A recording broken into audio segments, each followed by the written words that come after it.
J'étais sous l'emprise d'un pervers narcissique. C'était pour moi comme un espèce de viol émotionnel. Il était pervers narcissique et addict sexuel à la fois. Il me torturait psychologiquement et ensuite, il venait profiter de mon corps. À un moment donné, j'avais vraiment l'impression que j'allais finir dans un hôpital psychiatrique. J'ai craqué. Mais j'ai tellement craqué que j'ai commencé à lui faire peur presque. Et il profitait de ça pour faire croire que c'était moi la folle. Bien sûr. Est-ce que tu as des complexes? Si on n'était pas formaté, dès notre naissance dans cette société, je ne trouverais pas que cette cellulite soit moche. Si demain il y a un mouvement cellulite is beautiful, c'est sûr que je ne vais plus me casser la tête pour l'enlever et je posterai des photos avec la cellulite. Mon invitée aujourd'hui, c'est une femme que tout le monde croit connaître et que pourtant presque personne ne connaît vraiment. Zaya Dehar. Zaya, elle a été propulsée sous les projecteurs à un âge où la plupart d'entre nous ne savent pas encore qui elles sont. On a voulu la juger, la définir, la réduire. Elle a choisi de se réinventer. Créatrice de lingerie, muse de Karl Lagerfeld, actrice dans Une fille facile de Rebecca Slotowski primée à Cannes, Zaya a transformé le scandale en élégance, la provocation en douceur, le regard des autres en œuvre d'art. Bienvenue dans Sous les jupes des femmes, avec une invitée rare, libre, insaisissable et d'une profondeur touchante, Zaya.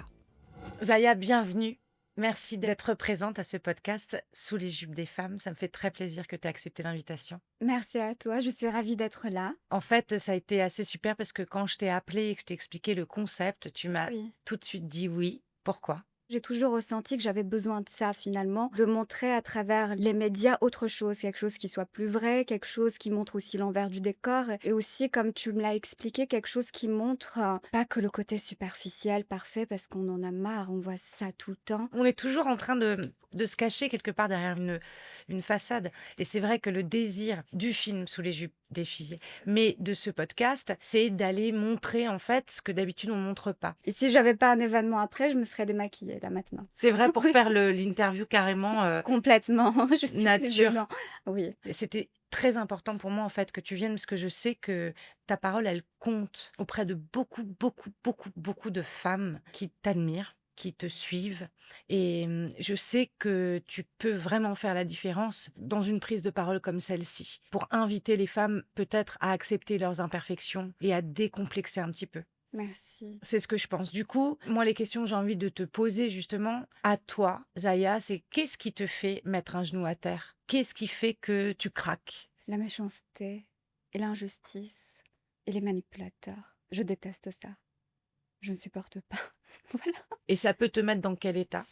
C'est presque comme si j'étais allergique à ce genre de personnes et ça me met vraiment à terre, ça m'atteint, même si à chaque fois je me dis: «Non, il faut pas se laisser atteindre par ce genre de personnes», mais comme j'ai du mal à comprendre ce genre de comportement, comme je ne les pratique pas chez les autres, moi je suis assez, extrême, on va dire. Si soit je t'aime et c'est complètement vrai à l'extrême, soit je te déteste et je te le dis, mais à l'extrême aussi. Les gens que je déteste, ils le savent très bien. Et quand il y a cet entre-deux, on te déteste, mais on veut quand même un peu de toi, être près de toi, mais en même temps, tout en essayant de te poignarder, c'est assez dur. Et j'ai eu une expérience comme ça dernièrement, ça m'avait atteint psychologiquement. J'avais fait en plus un live dernièrement où j'étais en pleurs parce que c'était quand même quelque chose d'assez intime qui m'a bouleversée. Et t'as osé montrer ça, t'as osé montrer ces larmes. Oui, j'ai osé montrer ces larmes. Je l'ai fait à 3 reprises. La première fois, c'était quand j'étais sous l'emprise d'un pervers narcissique parce que c'était tellement trop. Je me suis dit: «C'est bon, c'est fini, je ne vais plus me laisser,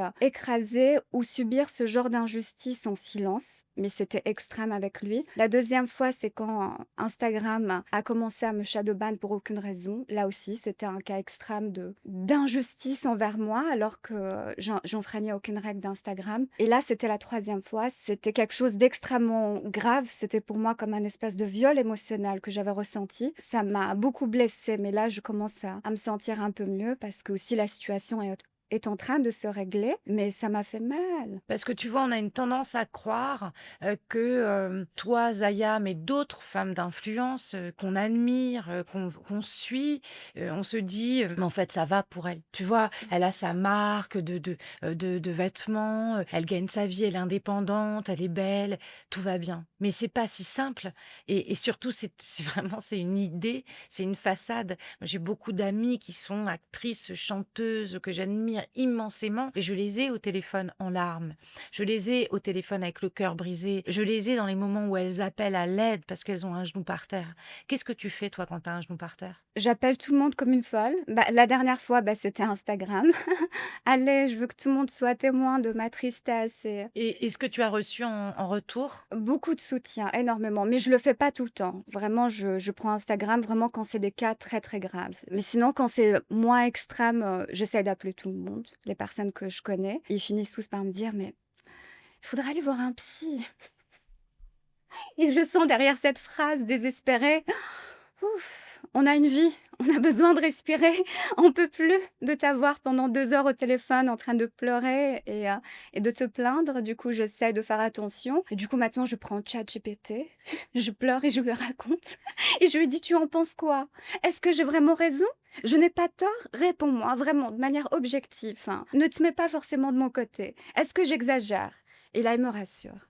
Il te rassure. Oui, En fait, on a besoin d'être rassuré, on a besoin oui. de soutien dans ces moments-là. Exactement. Oui, de parler aussi de moi, c'est toujours le besoin que j'ai toujours besoin de comprendre quand je suis mal. Est-ce que c'est pas moi qui exagère? Est-ce que je ne suis pas folle? Il y a ce symptôme qui s'est ancré en moi depuis ce pervers narcissique. Ça veut dire à chaque fois qu'on me fait du mal, il y a le côté je suis triste, pourquoi on me fait ça? C'est terrible, ça me met dans une situation délicate. Je réagis, je réponds toujours, je ne me laisse pas faire et une fois que j'ai montré que je ne veux pas me laisser faire, là, il y a une espèce de chute, comme s'il y a une espèce de retombée où je me retrouve, voilà, enfermée, dans mon lit pendant une semaine, où je broie du noir en me disant: «Peut-être que c'est moi le problème» et ça, c'est terrible comme sensation, même quand je sais, j'ai toutes les preuves concrètes que c'est pas moi la folle et que tout le monde me dit: «Mais bien sûr, dans ta situation, mais non, mais tu as raison». Mais c'est assez hallucinant parce que c'est vraiment le propre de la perversion narcissique. Oui, De t'envoyer des infos, des contre-informations, jusqu'à qu'il y ait une confusion qui soit créée c'est au ça. point de te demander si tu es folle. Et c'est là que les amis sont indispensables. Mais oui, Pour te exactement, remettre en fait face au fait. Non, face à un comportement comme ça, tu ne peux pas te remettre toi en question. c'est C'est-à-dire, ça. évidemment qu'on peut se remettre en question par rapport au fait que si on choisit cet homme-là plutôt qu'un autre ou cette situation plutôt qu'un autre, c'est qu'on a quelque chose à apprendre de ça, tu vois? C'est vrai, c'est ce que, on m'a beaucoup dit et c'est vrai, je suis d'accord un peu avec ce principe, mais je me dis: «J'ai assez appris». Je suis fatiguée maintenant. Tu dis stop là? Oui et Est-ce à que chaque tu fois dis stop, maintenant j'en ai marre, je veux plus apprendre, donnez-moi oui, juste des histoires douces. c'est ça, j'ai compris même pas douce, je veux juste la vérité. Peu importe ce que la personne veut, juste qu'elle soit cash avec moi, même si c'est la pire chose et comme ça, moi, je pourrais répondre, je pourrais dire oui ou non. Mais il y a rien de pire, en fait, ce que je déteste, c'est les zigzags. Mmh. C'est ça, c'est vraiment le côté, en fait, de vouloir, voilà, faire, C'est le serpent en le fait. serpent. Ça me révolte. Quelqu'un qui est direct, même si on était très proches ou à un moment donné, je ne sais pas, peut-être que c'est moi vraiment qui a mal agi, que la personne, voilà, puisse mettre un coup sur la table et dire vraiment de manière même vulgaire et trash: «Tu me fais chier». Ouais. J'adore ça et au moins comme ça, je sais que j'ai une personne en face qui est carrée. Elle m'a dit quel était le problème, qui n'est pas content ou qui ne souhaite plus me voir ou qu'on n'est plus amis. Ça me donne la possibilité de m'expliquer, mais au moins c'est clair. Mais quelqu'un qui on sent qu'il avait une rancune secrète ou en tout cas qui ne t'aime pas vraiment, mais qui veut être proche de toi, mais tout en faisant un jeu qui est comme ça, le jeu du serpent, oh, ça me Ça te ouah, déstabilise parce que complètement. je ne sais pas jouer à ce jeu-là, je ne sais pas et À je ton n'aime avis, pas. ça te renvoie à quoi en fait? À quel endroit d'insécurité ça te renvoie? Parce que dans le fond, c'est une question que je me pose à moi-même, hein. Pourquoi est-ce que on va être affecté, par, le comportement d'un autre alors que dans le fond, qu'est-ce qu'on s'en fout de ce que X ou Y, pense? Et je pense particulièrement à toi parce que j'ai l'image d'une Zaya qui s'assume. Tu t'assumes à un degré rare. Je t'ai entendu tenir des propos que très peu de femmes s'autorisent à porter et pourtant, tu le fais comme si tu en avais rien à foutre de ce qu'on pensait de toi, tu vois? Il y a cette liberté-là et pourtant, on va accorder toute notre intérêt à la vie d'une personne Oui. qui nous aime même pas forcément beaucoup, tu vois? Pourquoi, à ton Ça avis? c'est même pas l'avis, en fait. C'est pas parce que j'accorde à cette personne son avis, en fait. Si Mmh. cette personne, peu importe son avis sur moi, ça m'est égal. C'est le fait d'être trahie, d'avoir l'impression d'avoir été mise dans un piège, l'impression d'avoir été bluffée. Ce sentiment qu'on a tenté de vous piéger, que je n'aime pas. Et parce qu'en fait, quand la personne m'a fait croire à un schéma, qu'on s'entendait bien ou qu'on s'appréciait, moi, ce que je donnais en face, c'était réellement vrai. Et de tomber aussi bas, de se dire, en fait, tout ça, c'était que du jeu. Ce n'était pas vrai. C'était que du bluff pour mieux ensuite m'avoir et penser que j'étais juste une idiote, tout simplement. Et là, je me... Et parce qu'en fait, c'est tellement vrai, moi, ce que je donne. Et en fait, ça ne peut que m'anéantir en face. Parce que si c'était du faux, ce que je donnais également, si je jouais aussi Mmh. à faire semblant, ça ne pourrait pas m'atteindre autant, je pense. Mais moi, je n'arrive pas. En Mmh. même temps, à jouer, à créer de faux liens, ou je n'y arrive pas. Je sais pas si ça va te rassurer, mais j'ai vécu une très grande trahison, avec un homme qui, bah, carrément avec plein d'autres femmes. Ah oui? Mais plein, pas une, plusieurs, dont j'ai réalisé qu'il m'avait menti sur tout. C'est-à-dire que même la première soirée où il me raconte une histoire, cette histoire est fausse et je réalise 8 mois plus tard que tout est faux. Et bizarrement, je sais pas si c'est parce que j'ai 48 ans et que j'ai mûri, que j'ai grandi, mais bizarrement, je ne me suis pas sentie salie et trahie, alors que franchement, j'étais salie et trahie, Mais concrètement, oui, je veux dire exactement. même sexuellement, mais j'ai eu de la peine pour le vide de cette personne. Mais oui, Tu vois? c'est vrai. En fait, j'ai vu une misère humaine. D'un coup, je me suis dit: «Mais oh waouh!» Je me suis illusionnée. J'ai cru que j'aimais cet homme parce qu'il me vendait une façade qui n'était pas du tout la vérité. Oui, Moi, ce que j'ai donné, c'est vrai, mais par contre, lui, il est faux. Il est vide, il est creux exactement. Mais et j'ai oui, vu le rien, quoi, et j'ai eu c'est pas du mépris, mais presque. Parce que dans le mépris, il y a pourrait y avoir de la méchanceté ou une forme de, tu vois? C'était pas ça, c'était et j'ai pris le temps de lui parler, juste pour celles qui vont arriver après, en me disant peut-être que de parler avec beaucoup de calme et beaucoup de sagesse et de le renvoyer à sa laideur et à son vide intersidéral, peut-être que ça va bouger quelque chose, tu vois? Je sais pas si ça peut exactement. t'aider, mais Mais oui. Non, c'est vrai, avec le temps, pas tout de suite, quand on est encore à vif, on a toujours un peu plus de haine pour la personne qui a tenté de nous faire du mal. Mais avec le temps, comme par exemple le pervers narcissique qui était extrême, maintenant j'ai plus de haine, mais j'ai ce sentiment de compassion. Il me fait de la peine. Je me dis, il doit être vraiment perturbé et triste à l'intérieur pour être obligé de faire ça. Et je me dis, j'ai compris le problème de ces personnes-là. On doit avoir que de la compassion envers eux.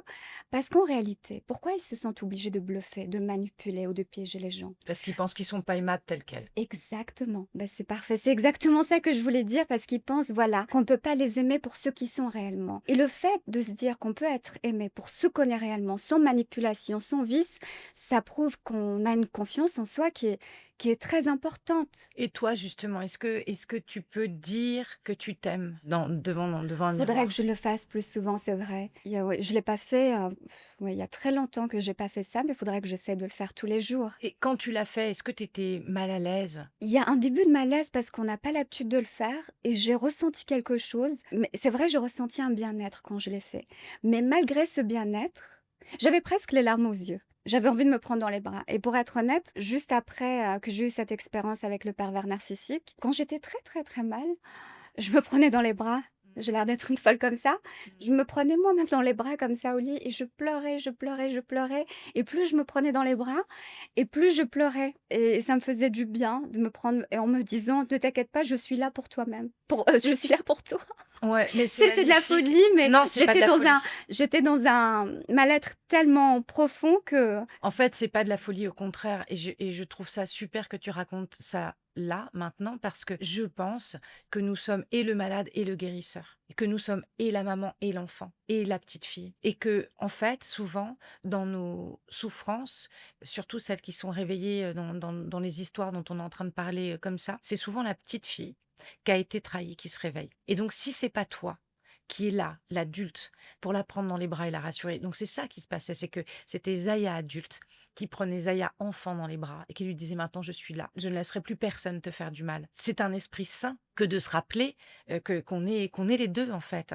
Et souvent on attend de l'autre, alors que cette force-là, on l'a à l'intérieur de nous. Exactement, c'est vrai, mais oui. Et comment tu as géré, je veux dire, tu as été médiatisée extrêmement jeune, il y a eu un regard, et des jugements portés sur toi dans tous les sens. Quand je regarde un peu cette histoire que tu as eue, comment tu émerges, ce que tu représentes, ce qui vient déranger aussi, beaucoup de femmes et d'hommes aussi, je me dis: «Quel courage! Comment tu as fait Merci. pour traverser ça?» Oui, bah, à un moment donné, j'étais vraiment, dans cette idée, il faut que je fasse un choix. Soit je me suicide, soit je résiste et j'ai choisi, bah, la résistance en me Comment tu choisis ça? J'insiste sur cette question pour toutes les femmes qui pourraient écouter et être dans un moment très difficile de leur vie où justement elles sont en train de se poser cette question. bah, moi, à ce stade-là, comme j'étais un peu, comment dire, estampillée comme, on va dire, le déchet de la société parce que je représentais une certaine case, des femmes qui sont humiliées par cette société et je me suis mise, en tête des objectifs. Je me suis dit: «C'est simple, on m'a étiquetée comme ça. Il y a des objectifs que je voudrais atteindre. J'aimerais leur montrer, qu'est-ce qu'il y a également, voilà, dans mon cerveau. J'aimerais leur montrer juste mon travail et c'est ça mon objectif maintenant. Mais c'est dur de se mettre un objectif pour réussir à lâcher prise parce qu'en réalité, si cet objectif n'est pas atteint, on ne sait pas comment on va, vriller psychologiquement. Il y a toujours eu cette pression. Il faut vite, vite, vite que je leur montre, que je puisse atteindre, ce que je me suis promise d'atteindre et tant qu'on l'a pas atteint, il y a toujours cette crainte. Dans ce cas-là, il va se passer quoi si tu n'y arrives pas? Est-ce que tu vas refaire demi-tour? Est-ce que tu vas te suicider? Et cette voix en moi revient tout le temps. À chaque fois que je sens l'échec un peu s'approcher, comme il y a eu cette étiquette qui est déjà là, c'est comme si l'échec m'est interdit. Parce que je peux pas être dans une situation d'échec et plus avec l'étiquette pute. C'est presque le cliché, comme 50 Cent dit, réussir ou mourir. Mais pour moi, c'est vraiment ça. Et c'est horrible, hein. Il y a à chaque fois, même 15 ans plus tard, des fois, quand je suis face à quelque chose d'extrêmement dur et que je me rappelle que non, je peux pas, faut que je puisse réussir à atteindre mes objectifs parce qu'il y a cette étiquette qui est là et avec cette étiquette-là, on peut pas se permettre en plus d'avoir raté ses objectifs dans la vie, c'est encore pire. La société va être encore plus impitoyable envers moi si j'ai pas réussi. Et là, du coup, je me dis: «Est-ce que tu t'aurais pas mieux fait de te suicider il y a 15 ans en arrière?» Et même jusqu'à maintenant, parfois, ça vient. Merde, Mmh. mais non, non, ça vient, c'est merci, c'est honnête de le dire, mais non, tu as bien fait de pas te suicider. C'est sûr et certain, surtout que tu es un modèle de résilience. Alors je pense à un moment en particulier de ta carrière, évidemment, qui est le film de Rebecca Zotowski, qui est présenté à la quinzaine des réalisateurs. Tu te retrouves au Festival de Cannes, ça s'appelle Une fille facile. La presse encense le film. Là, tu Oui, es en train de toucher du doigt un de tes objectifs. On est d'accord? complètement, Et oui. alors, qu'est-ce que ça te fait? Bah, j'étais aux anges, j'étais extrêmement contente et jusqu'à maintenant, je suis contente, je suis fière et même le fait d'être, en face de toi aujourd'hui, j'ai l'impression de rêver. Je me rappelle de moi à l'époque, quand le film est sorti, à quel point j'étais en admiration et même le fait que, voilà, que tu me dises toutes ces choses-là maintenant, ça me rassure. Je me dis: «Oui, j'ai bien fait de pas, bah, de De pas tenir lâcher bon». la rampe. Exactement. Du coup, ça t'a fait du bien? Beaucoup de bien, oui. Ça m'a apaisée de me dire: «Voilà, je suis surtout un être humain comme n'importe quelle autre personne, j'ai le droit de travailler, j'ai le droit d'être jugée objectivement par rapport au travail que je donne. Si un jour c'est ignoble, j'aimerais aussi qu'on me dise que c'est ignoble, c'est pas grave. Mais au moins, c'est juste d'être jugée de manière objective et qu'on puisse faire abstraction de cette étiquette». Tu réalises que tu es devenue une icône? Merci, Mais est-ce que tu réalises? oui, bah, c'est un peu compliqué, je pense, quand on est qu'avec soi et qu'avec ses problèmes de tous les jours. Et surtout, moi, j'ai eu un peu la malchance depuis le début. À chaque fois que j'ai eu des personnes proches de moi, ils ont toujours été tendancieux à aller vers la perversion narcissique. Ils adorent me répéter des choses rabaissantes que les gens leur ont dit, depuis longtemps, en fait, pour m'enlever tout ce côté-là, en fait, que tu es en train de m'expliquer maintenant. J'ai conscience quand je sors des fois, quand j'affronte les autres personnes, mais à chaque fois, souvent, on essaye de me tirer par le bas en jouant de cette étiquette-là. Et maintenant, je me dis, surtout maintenant, après cette dernière expérience, je suis plus affirmée que jamais que dès qu'il y a une personne qui veut me rapporter, de fausses critiques ou même s'il y a des vraies critiques, tout le monde, Mmh on mh. critique tout le monde, mais ça sera le red flag que cette personne est un perverse narcissique. Il y a une femme qui s'appelle Jeanne Delafont, qui est éthiothérapeute et qui fait quelque chose que je ne comprends pas. Donc c'est une vraie médecin qui s'est formée à l'éthiothérapie, je crois bien que ça s'appelle comme ça. Elle te retire des mémoires et moi, elle m'a dit: «Vous êtes un radar à pervers narcissique parce qu'il y a une blessure en vous qui va attirer». Parce que bizarrement, en fait, le pervers narcissique c'est quand même bon à savoir, il n'est pas attiré par quelqu'un de faible. Oui, Il est attiré par les gens forts et les gens lumineux. Donc c'est quand même important. Donc elle m'a pas retiré ma force et ma lumière, pas du tout. Par contre, elle m'a dit, il y a une mémoire en vous qui fait que le pervers sait qu'il y a une brèche dans laquelle il va pouvoir aller et il va dans la brèche des gens très forts et lumineux, tu c'est vois. ça. Et ben je dois dire que depuis que je suis passée sur sa table, je ne sais pas ce qu'elle a fait. Je n'attire plus les mêmes hommes. Je dis pas que j'attire encore les bons pour moi là tout de suite, Oui, mais en tout cas, je regarde les gentils. Je oui. regarde, tu vois? Parce que c'est aussi où est-ce qu'on porte notre regard. Pourquoi moi, sur tous les mecs qu'il y a, c'est celui-ci qui va me Mais plaire? oui. Mais moi, c'est je tombe dans le piège parce qu'ils font semblant d'être gentils. Oui, mais si on creuse, si on va plus loin, tu Oui, vois, il y en a d'autres qui sont c'est gentils vraiment vrai. à côté Mais il y et a qui des font pas semblant. signes. Pourquoi c'est celui-ci qu'on choisit? Exactement, il y a Et des en fait, signes, c'est vrai ou vrai. pas qu'il y a des signes? Maintenant, là, Mais c'est oui, vraiment c'est depuis, 3 semaines que je me suis dit: «Maintenant, il faut que j'écoute les signes» et je vois la différence. mais bien sûr, Maintenant, c'est vraiment mais moi je suis capable, j'étais capable de dire, il y a tous ces signes que j'ai pas voulu voir parce que le beau était tellement plus grand et exactement. tellement flatteur aussi, tu vois? Oui, Et donc étant flattée par ça, tous les petits signaux qu'aujourd'hui je suis complètement capable de nommer. Alors il y a l'intelligence, mais il y a aussi parfois des choses, des mémoires corporelles. L'autre jour, je regardais une interview de toi où tu dis depuis l'âge de 6 ans, et tu parles de toi quasiment comme d'une femme à l'âge de 6 ans. C'est-à-dire que tu dis, depuis l'âge de 6 ans, je me dis, j'ai envie de ça, de trucs de femme. Et c'est qui Zaya à 6 ans, en fait? Tu peux me dire? Parce que j'ai du mal à comprendre. Parce qu'à 6 ans, normalement, on est une petite fille et on pense pas à ces choses-là. c'est vrai, mais moi, j'y pensais en regardant ma mère, j'aimais bien écouter, les femmes adultes. En fait, je me prenais pour une mini-femme quand j'étais, petite. Je ne sais pas pourquoi, mais j'aimais, ça, en fait. J'étais pressée de grandir et j'étais curieuse, en fait. Pour moi, c'était, comme une espèce de une période d'apprentissage quand on est enfant, même si c'est pas vraiment ça. Mais moi, j'ai l'impression maintenant avec le recul, c'était un peu comme ça. J'étais très attentive, j'essayais, voilà, de me tenir comme une femme, Et tu entendais toutes les histoires de femmes. Elle se exactement. disait pas, il y a une enfant, il faut qu'on garde nos histoires.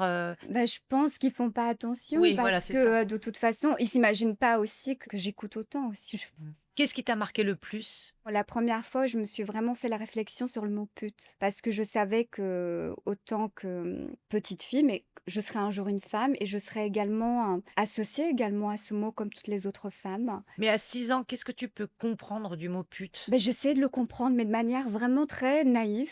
Parce que tu comprends pas la sexualité encore à 6 ans. J'avais une espèce d'idée de la sexualité, mais pas complètement. Et j'essayais de me poser, voilà, des questions extrêmement naïves. J'essayais de trouver une explication rationnelle. Pourquoi être une pute, c'est le mal? Et je me posais un tas de questions. Et quand, à l'âge de 6 ans, j'ai pas trouvé d'explication rationnelle à ça, et maintenant j'ai 33 ans et je n'ai toujours pas trouvé d'explication rationnelle à ça. Et tout au long de ma vie, voilà, la question revenait. De pourquoi être une pute, C'est c'est mal, mal. juste ça, vraiment, une question aussi naïve que ça. Et là, je me dis: «Oui, j'avais raison quand j'avais 6 ans». Ma conclusion était la bonne et j'avais bien fait aussi de tenir tête et de m'habiller comme je le souhaitais quand j'avais 12 ans, de ne pas sacrifier ma mini-jupe, contre des amis. Est-ce qu'il y a des hommes qui ont abusé de toi? C'est sûr, comme beaucoup de femmes, j'ai déjà eu des rapports sexuels, en fait, alors que c'était dans la contrainte, comme par exemple ce pervers narcissique. À la fin, j'avais l'impression que j'étais une poupée sexuelle, complètement. Il était pervers narcissique et addict sexuel à la fois. C'était vraiment, le combo le plus horrible. Il m'épuisait. Il me mettait beaucoup de pression. Il me disait: «Ah bah, dans ces cas-là, si tu me satisfais pas», comme si c'était moi la méchante qui lui donnait pas ce qu'il voulait. Une dégoût de Mais il voulait une cadence extrême, plusieurs fois par jour, jamais de repos. C'était trop, même quand j'avais mes règles, j'avais pas le droit à une pause. J'en pouvais plus des fois, j'étais vraiment, des brûlures, ça me faisait mal. Je lui disais: «Mais bientôt je vais finir à l'hôpital, il faut arrêter». Mais il voulait pas comprendre Et et c'était à propos de ton plaisir aussi, lui, ou pas du tout? non, c'était lui parce que lui, il avait besoin d'une fréquence qui soit extrême. Une fois par jour, c'est pas suffisant. Même une fois par jour, tous les jours, c'est quand même énorme. Mmh Je mh. Mais c'est vrai, c'est vrai. des fois, voilà, 2 fois par semaine, 3 fois par semaine, c'est suffisant. Et là, déjà, il fallait tenir le coup de tous les jours. Et là, on se rend compte que même une fois par jour, c'est pas suffisant. Et je me suis retrouvée piégée parce que c'était au moment quand on a déménagé ensemble. Et là, c'était plus dur. J'avais plus de répit. Il me torturait psychologiquement et ensuite, il venait profiter profiter de mon corps. Quand j'avais plus de force, il savait que j'avais besoin de dormir pour me reposer. Bah, ça Il s'appelle de profitait de ça ça. s'appelle de l'abus. Et je lui disais en fait que je voulais pas, il me réveillait très tôt le matin, c'était tout le temps en permanence, à chaque fois j'avais pas envie et c'était une torture émotionnelle pour que voilà, Pour que le corps cède. c'est ça exactement. Waouh! Donc on peut dire, que tu as été, abusée. Et C'est après souvent ça, avec son j'ai eu conjoint, hein? peur en fait que les hommes me touchent. Je ne voulais plus qu'un homme me touche, j'avais très peur pendant plusieurs années. Tu as mis combien de temps à te réouvrir à la tendresse? Très longtemps, presque 2 ans et demi, oui. Sans aucun contact avec aucun homme? Je ne pouvais pas, ça me faisait peur. Et comment tu as réussi justement pour les femmes qui ont vécu des traumatismes comme ça? C'est vraiment toute l'idée de ce podcast, c'est essayer d'apaiser les autres femmes qui vivent des Pour choses être comme ça? complètement honnête, j'ai pas réussi à franchir le pas d'aller très, très loin. Ouais, d'accord. Du coup, c'est un peu Oui, j'ai réussi à m'ouvrir, mais pas complètement. OK, OK. Oui. OK, donc tu toujours en voie de guérison. Ça me fait peur, en fait. Maintenant, l'acte sexuel complet me fait peur. Je m'arrête un peu. En tout cas, j'arrive à franchir un peu, mais pas complètement. Et les hommes que tu fréquentes arrivent à comprendre ça, là? Je leur explique de manière honnête. Et c'est bon, il y a pas de débordement? Oui, en attendant, il n'y a pas eu de débordement, non, pas Mmh. du tout. Et à part cet homme, il y a pas eu d'autres hommes, qui t'aient fait du mal, ou qui aient pris quelque chose que toi tu voulais pas donner? Non, lui, c'était vraiment l'extrême, vraiment, Comment on quitte un homme comme ça? Comment on a le c'était courage? très Comment on y dur. arrive? J'ai quitté vraiment quand c'était l'explosion, quand il y avait plus rien à réparer, quand j'étais à 2 doigts d'atteindre la folie. À un moment donné, j'avais vraiment l'impression que j'allais finir dans un hôpital psychiatrique. J'ai craqué, mais j'ai tellement craqué que j'ai commencé à lui faire peur presque. Je ne me contrôlais plus. Au début, je ne faisais que pleurer, que pleurer. À un moment donné, il y a une explosion que je C'est n'arrivais manifesté plus. comment? Bah, je hurlais, je La lui rage? répondais oui, de la rage. Je commençais à avoir du répondant. Dès qu'il venait me torturer, c'était mon corps qui réagissait comme ça. Et je ne me reconnaissais plus. Même moi, je reconnaissais plus ses réactions. Et il profitait de ça pour faire croire que c'était moi la folle. Bien sûr. Et il m'a même filmé. Il m'a menacé de publier ça en sachant que c'est pas des images que je voudrais Bien voir de sûr. moi en public. Merci d'oser, dire quand même Oui. qu'on peut finir dans des états comme cela. Mais oui, ah oui, Et j'étais c'est vraiment exactement très ça, mal. c'est que le pervers, il va attendre que tu sois au bout, après t'avoir poussé, pour appeler quasiment ta famille et dire: «Regardez, je sais pas quoi faire, Mais oui, on l'interne, c'est on ce fait qu'il a comment?» fait, Ouais, bien sûr. exactement, oui. Et Et donc comment tu fais pour partir? c'est une amie à Londres vraiment qui m'a ramassé à la petite cuillère. Elle m'a pris chez elle et ma mère aussi, elle était inquiète. Et j'ai décidé voilà de rester avec cette amie. J'ai retrouvé ma mère. Il t'a harcelé, il a cherché à te Au récupérer? début, en fait, il est revenu vers moi, mais de manière encore plus perverse, en se disant qu'il va réussir son coup de manipulation. Il m'a dit: «Tu vois, en tout cas, si ça s'est terminé, sache que c'est ta faute, c'est pas la mienne». Et il m'a donné la liste de tous ses plans. Il m'a envoyé la photo de la fameuse bague qu'il avait commandée pour moi, soi-disant. C'est Pour extraordinaire. notre mariage. Voilà, regarde, t'as tout gâché. Voilà la bague, elle était en commande en plus. Elle devait arriver bientôt. Et sache que c'est ta faute, c'est toi qui as tout gâché. Ça, c'est le propre des pervers, hein, c'est Oui. très, très important, c'est que de le dire, c'est toujours la faute de l'autre. Maintenant, on sert, un peu à toutes les sauces ces histoires de pervers Mais oui. narcissiques, mais il y a quand même des signes, Mais oui, des signaux. exactement. Et le signal pour moi numéro 1, c'est l'incapacité à demander pardon. Et surtout, en plus, moi, j'ai les vraies preuves de qu'est-ce qu'il a créé chez moi physiquement. J'ai fini chez un cardiologue à l'âge de 30 ans quand même. Et le cardiologue, il m'a fait un examen. Il m'a dit, mais bien sûr, vous n'êtes pas né avec cette anomalie. Et ça, c'est vraiment lié au stress. Il m'a dit, vous avez vécu quelque chose d'extrêmement stressant ces derniers temps. Et c'est à cause de ça. Mais quand tu seras dans un environnement plus sain et plus calme, ça va repartir. Il m'a donné aussi des traitements en attendant. Et c'est vrai, je sentis plus, voilà, j'étais loin de lui des mois plus tard et plus mon cœur commençait vraiment à se remettre à battre normalement parce que je suis allée voir cette cardiologue parce que c'était douloureux. Je n'arrivais plus à dormir, j'avais l'impression que j'allais devenir folle. Le soir, mon cœur, tac, tac, tac, mais tellement il bat fort qu'on n'arrive pas à dormir. Et tout notre corps, il est en surexcitation, agité en permanence. Même le soir, on peut pas dormir. C'était handicapant. Je pouvais plus dormir, je pouvais plus faire ma vie en fait. Même quand je ne voulais pas penser à lui, c'était mon corps qui était en alerte à cause de ces séquelles. Quelque chose que j'avais jamais ressenti auparavant et qui était extrêmement douloureuse. Et le problème, maintenant, une fois qu'il m'a donné ça, à chaque fois que j'ai une personne qui veut me stresser ou un autre événement, Ça se même quand réveille. c'est pas sentimental, ça recommence. Et là, c'est pour ça que je suis encore plus mal parce que je me dis non, mais c'est pas possible. Je fais tout pour guérir ce problème cardiaque. Il y a des personnes qui veulent, comment dire, encore encore titiller ça, ils sont en train de nuire à ma santé physique. Mmh. Et c'est pour ça que je veux les éviter. Tous Voilà, les après serpents, tous les manipulateurs, je veux que mon cœur se remette en forme. Voilà. après tu peux te dire que ce qui est formidable avec ton cœur, c'est qu'il te prévient maintenant et Oui, il te dit: «S'il se met à battre anormalement, ça veut dire que c'est tu en ça. Mais danger oui, exactement. et qu'il faut mettre à distance». En Mais fait, oui. notre corps sait et notre cœur sait souvent des choses que notre intellect n'a pas encore eu la capacité de capter. Donc en fait, j'ai l'impression que c'est ton cœur qui t'a sauvée, Oui, exactement. quelque part. Aussi, mais oui, c'est vrai. Et ça m'a sauvée parce que quand je suis allée voir le cardiologue et quand il a écrit noir sur blanc et qu'il a signé son constat, je me suis dit, mais je ne peux pas repartir vers lui. Et ça m'a aidée en me disant, regarde qu'est-ce qu'il a créé chez moi psychologiquement et physiquement. Je ne peux pas. Est-ce que honnêtement, tu peux nous dire, tu as eu envie de retourner avec lui? Il y a une part de toi qui avait envie? Oui, il y a cette part-là parce Mais qu'en fait... qu'est-ce que c'est cette part? Mais oui, c'est C'est terrible. ça qui est Mais oui. incroyable. Pourquoi il y a une part, de nous qui avons envie de retourner dans les bras du bourreau? Oui, moi je pense que c'est la part de se dire en fait non, c'était pas un échec. De se dire en même temps non, c'est vrai, c'était compliqué, mais tu avais bien vu. C'est pas toi qui étais complètement à l'ouest. C'est vraiment non, non, non, non, c'était juste un malentendu. Vous êtes mal compris, ça arrive dans tous les couples. Et c'est ça qui m'a fait tenir aussi 2 ans. Parce qu'à chaque fois, je me disais non, je préférais me raccrocher à cet espoir, quand même, que c'est le bon et que ça ne sorte pas J'ai en pas perdu échec. 2 ans, j'ai pas Oui, c'est donné ça. 2 ans à au mal, en fait. Exactement, c'est Je ça, comprends. oui, c'est C'est ça. sauver ces 2 années, en fait et sauver d'ailleurs, toi et ton jugement parce que ça voudrait dire qu'en fait, C'est ça. Zaya l'a mal jugé et Ex qu'elle a dit: «Je t'aime» au mal, en fait et on n'a pas envie de Oui, ça.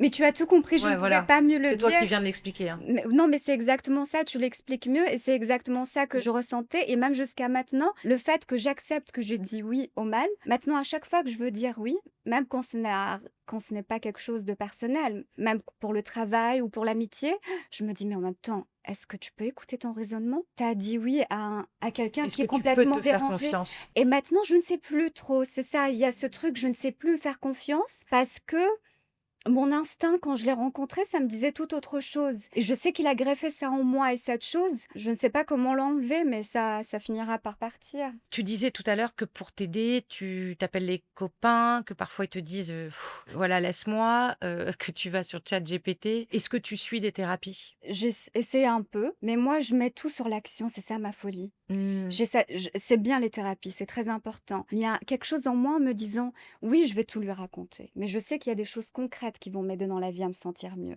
Je sais très bien que, par exemple, après ce pervers narcissique, si, ma vie professionnelle, se porte bien, forcément, ça va réparer. Ou si je faisais une autre belle rencontre ou peu importe, en tout cas, Bien quelque sûr, chose de concret. Je sais que même si je vois le meilleur psychiatre, s'il y a pas quelque chose de concret qui vient un peu te consoler, bien sûr. éponger un peu cette blessure et si après tu continues à avoir qu'une espèce de vague que de malheur ou que ça soit dans le côté professionnel ou personnel, même avec le meilleur psychiatre, on se dit: «Voilà, ça ne va pas nous aider à reprendre notre, Puissance. puissance». Exactement. Et du coup, qu'est-ce que tu as fait après, ce pervers narcissique, justement professionnellement pour peut-être, sortir la tête de l'eau J'ai lancé les chocolats avec les parties de mon corps. et ça a cartonné? Oui, c'était super et aussi parce que comme c'était mon corps, c'était le fait, voilà, maintenant, je le donne à tous les hommes, voilà. C'est plus que pour un homme, je voulais plus sacraliser le couple. Les hommes, les femmes, tout le monde. Parce qu'au début, à la base, c'était un cadeau que j'ai fait il y a très longtemps, qui était vraiment exclusif, très personnel à un homme, pour un cadeau de Noël. Mmh. Et là, je me dis, en fait, quelque chose que j'aurais jamais imaginé la donner à tout le monde et qui était vraiment comme un cadeau, bah, briser ce schéma ou Oui, oui, oui, et te ce dire sentiment ou d'appartenance. d'appartenance qu'a un homme à un couple et de dire à tous les hommes d'avance: «De toute façon, j'appartiens quasiment à tout le monde». Tout le monde a mangé mon corps, tout le monde y a goûté. Un peu, c'est déjà leur envoyer un signe à ces hommes-là comme quoi Tu ne je peux pas suis me posséder. exactement, je Je ne suis serai jamais ta à toi prop toute seule, ta oui, ta propriété. propriété, exactement, oui. Si tu devais laisser un message aux femmes de ce que tu as compris, toi, du haut, de tes jeunes, 33 ans, qu'est-ce que tu aurais envie de dire aux femmes? Ce que j'aurais adoré qu'on me dise quand j'étais jeune et c'est un conseil que je qu'on m'a pas dit. Moi, je pense que j'ai eu une mauvaise influence. Les adultes que je voyais, ils étaient très superficiels, très portés sur l'apparence, sur la mode. Et j'ai envie de dire à toutes ces femmes, en fait, qui commencent maintenant, elles ont le corps de la femme, elles ont envie, voilà, de prendre soin d'elles. Il faut pas s'ajouter ce poids lourd par rapport à la perfection parce que ça va être un poids lourd pour rien. Ne vous cassez pas la tête. Si vous devez faire un choix, par exemple, entre 1 heure de sommeil ou se lever plus tôt pour se maquiller, arriver impeccable à un rendez-vous, bah, il vaut mieux choisir de dormir 1 heure supplémentaire, par exemple. Et n'allez pas comme une hystérique, n'essayez pas de rentrer là-dedans parce que plus tard, vous allez le regretter. Et ça n'apporte vraiment rien parce que nous ne sommes plus dans les années 50, je l'ai remarqué. Une femme qui est toujours tirée à 4 épingles, elle ne gagne pas forcément, que ça soit dans le côté personnel ou dans le côté professionnel. Les hommes se fichent et le monde du travail aussi, qu'on soit tiré toujours à 4 épingles. Et c'est une bonne chose. Mais moi, je l'ai appris que vers le tard et je le regrette. Et il faut Tu vraiment... le regrettes ou tu penses qu'il fallait que tu passes par là pour pouvoir peut-être porter ce Si message? j'étais pas passée par là, je pense que je l'aurais jamais compris. Et tu ne pourrais pas passer le message. Donc tu peux pas le Exactement. regretter. Mais oui, j'ai testé, je peux confirmer, ça ne sert à rien. Il vaut mieux ne pas se casser la tête, ne pas se dire: «Ah non, si j'ai pas cette couleur de cheveux, si je n'ai pas fait ma racine, je ne peux pas me permettre ça» ou c'est pour ça maintenant, moi, je me colore plus les cheveux. C'est que ma couleur naturelle. Je ne pouvais plus de cette corvée d'être toujours au salon de coiffure 1 fois par mois pendant toute une après-midi et à stresser: «Est-ce que ça va sortir bien? Ah non, c'est pas exactement la même chose que la dernière fois». C'était un poids énorme. Mais je pourrais faire autre chose. Je sais pas, je peux apprendre une autre langue, je peux c'est quelque chose de plus concret qui m'apporterait quelque chose de vraiment essentiel dans ma vie, dans mon travail. Qu'est-ce qui te paraît essentiel justement aujourd'hui? Aujourd'hui, c'est vraiment les choses qui me tiennent à cœur, à moi. Je vais prendre un exemple très bête, par exemple, aller au restaurant. Je ne vais pas me préparer pendant 2 heures juste pour les autres. Maintenant, avant, je le faisais. Si ça me fait plaisir d'être avec ma mère et mes petits chiens et que je veux quand même donner ce plaisir à ma mère et que je suis fatiguée, je travaille toute la journée, j'ai pas envie de me brosser les cheveux, j'ai pas envie de me maquiller, même si j'ai l'air un peu d'être un peu bizarre, ce n'est pas grave, je vais comme ça, je vais avec mes cernes, Mmh. mais je ne vais pas priver ma mère de ce bonheur, alors quelque chose que j'ai fait énormément. Ma mère elle a dû m'attendre pendant des heures, pendant que je me prépare, quand on est en vacances, juste pour les autres en fait. C'est sortir de ce regard de l'autre C'est ça. et revenir à l'essentiel, c'est le temps que tu vas passer avec ta maman, en fait. Et de se dire aussi, si c'est ma vie professionnelle maintenant qui a plus d'importance, bah, je préfère dormir 1 heure supplémentaire et avoir L'esprit l'esprit clair. clair pour être plus productif dans mon travail au lieu d'accorder 1 heure pour me maquiller ou faire mes cheveux et ensuite, Faire plaisir aux autres dehors. et à la fin, je gagnerai pas de toute façon. Et qu'est-ce que tu dirais aux hommes, si tu avais une chose à dire aux hommes, aux jeunes hommes, aux hommes plus vieux? Une chose à dire, vraiment, la vérité. À partir du moment qu'on est honnête avec une femme, tout se passe bien. Il faut oser dire tout. Et nous, les femmes, on calcule, on se dit, est-ce que c'est bien pour nous ou pas? Si on veut juste, voilà, passer qu'1 heure avec cette femme et rien d'autre, il faut être capable de la regarder droit dans les yeux, lui dire, franchement, là, tu m'excites sur le moment, mais après avoir couché avec toi, je ne suis pas sûre si j'aurai envie de t'appeler. Est-ce que ça te va?